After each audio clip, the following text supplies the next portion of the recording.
La Orden de la Visitación de Santa María, conocida como la Orden de las Salesas, fue fundada en 1610 por Francisco de Sales y Santa Juana Freimont de Chantal, en Annecy. Ambos santos aspiraban a crear una comunidad de mujeres que uniesen contemplación y apostolado con los pobres a los que visitarían en sus casas. Sin embargo, esta forma de vida para mujeres era impensable en aquella época.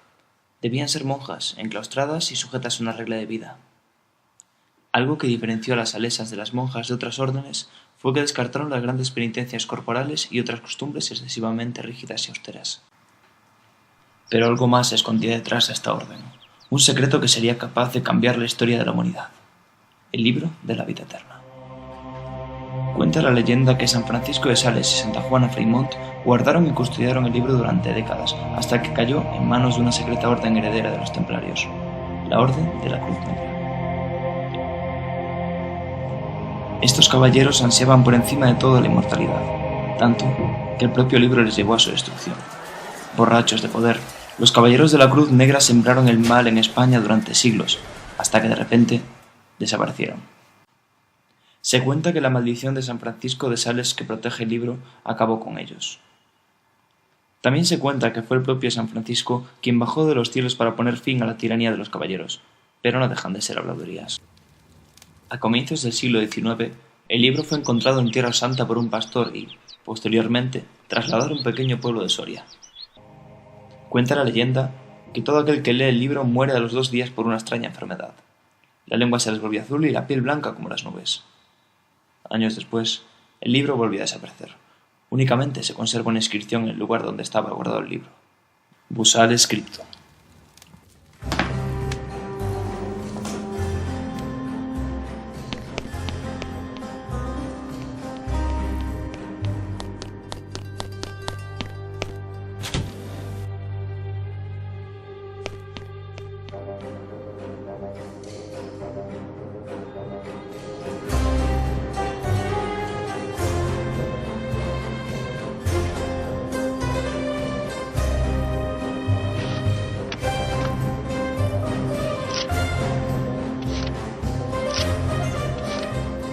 Monasterio de la Visitación de Santa María de las Madres Salesas. Fue diseñada por el arquitecto Juan Bautista Lázaro a finales del siglo XIX. Las obras de la iglesia se concluyeron en 1920, fecha en la cual el arquitecto Juan Moya diseñó el remate de la torre. La iglesia consta en 3 naves con triforio. En el último tercio del siglo XIX, coincidiendo con el apogeo del historicismo, se llevó a cabo una renovación en algunas casas de las hermanas salesas en España. En el caso burgalés, el proyecto consistió en la construcción ex novo del conjunto arquitectónico. El resultado fue un edificio de gran porte y monumentalidad, cuyas funciones serían la de residencia de una comunidad religiosa y de templo público. En 1895 comenzaron las obras dirigidas por Juan Bautista Lázaro. Durante las mismas, se efectuaron ciertas precisiones. Se señalaron zonas de almacenaje, se derribaron las preexistentes y se acordó que el diseño de encerramiento por Plaza de Castilla se realizara en referencia a la del Colegio de las Religiosas del Niño de Jesús. El primer proyecto del neogótico de 1898 programó un templo con planta de 3 naves de 5 tramos, la central más alta y anchas que las laterales, y capilla mayor bastante profunda y que terminaba en ábside poligonal de 3 lienzos. El alzado se elevaba con potentes columnas de mármol de fuerte liso y capitel de decoración vegetal. Mientras avanzaban las obras de las dependencias conventuales, se inició la construcción de la iglesia en 1901 con una superficie de 725 metros cuadrados. De acuerdo con un nuevo planteamiento ofrecido en 1901, la fachada era mucho más estilizada. Presentaba un vano de arco apuntado flanqueado por 2 óculos tetralobulados, y por encima se alzaba un cuerpo con 3 arcos apuntados que cobijaban respectivamente a otros 2 apuntados rematados con un óculo sobre los cuales sustentaba un rosetón de doble registro. El programa propuesto para la fachada lateral contemplaba 2 cuerpos separados horizontalmente por una imposta moldurada y verticalmente divididos por contrafuertes culminados en pináculos. Una cornisa voladiza con molduras se desarrolla horizontalmente.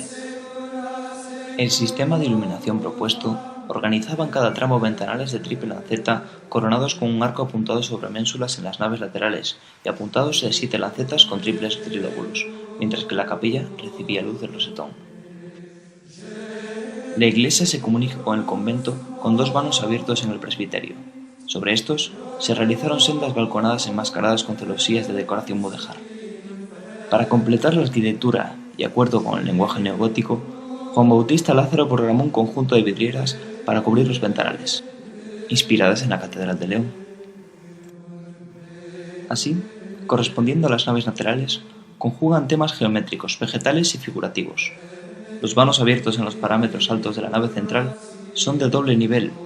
En el inferior se disponen vitriales de temas geométricos y vegetales y en el superior, el programa es simbólico y herático. El presbiterio se iluminó con 2 rosetones, cuyo ciclo iconográfico representa elementos de carisma de la orden. En el presbiterio se ubicó un retablo de piedra, que acoge 3 hornacinas encerradas entre finas columnas que sostienen remates trilobulados y dinteles goticistas sobre los que se elevan elegantes pináculos. Estas albergan las imágenes del Sagrado Corazón, San Francisco de Sales y Santa Juana de Chantal. Un templete exento de mármol de 5 lados, elevado sobre dobles peldaños, se realizó para enaltecer el sagrario. Se resolvió en planta cuadrada con una puerta que ostenta una imagen pictórica de un Cristo Salvador de orígenes flamencos de comienzos del siglo XVI. En el lado de la epístola se acomodó el coro de la comunidad, con bóveda gótica reticular, en la que se disponen los sitiales de madera de nogal flanqueados por un altar. Una vez terminadas las obras de las naves, el conjunto se terminó con el levantamiento de la torre en 1921, bajo la dirección de Juan Moya. Esta torre modificó los 2 proyectos previos de Lázaro. De planta hexagonal, se elevó sostenida por contrafuertes combinados en pináculos. En cada uno de los lienzos se abrieron vanos de arco apuntado.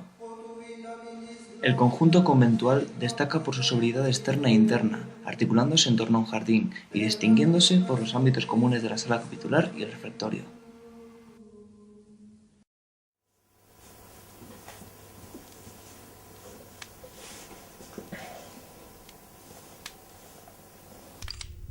Yo si fuera tú no lo haría. ¿Cómo has sabido lo del veneno? Fácil. Los cadáveres tenían la lengua azul. Lo que no decía la leyenda es que también tenían los dedos azules. Por lo tanto, todo apunta al libro. Veneno. Elemental. Agente, baje y arreste a nuestra amiga funeraria. Espere, ¿qué está haciendo? ¿Cómo sabe quién soy? ¿Qué?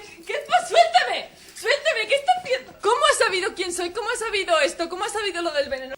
Cuando descubrí lo del veneno, únicamente tenía que pensar quién querría vetar la vida eterna a ese público. Se me ocurrieron 2 opciones. 1, el embalsamador. 2, el funerario. ¡Suélteme! ¡Suélteme!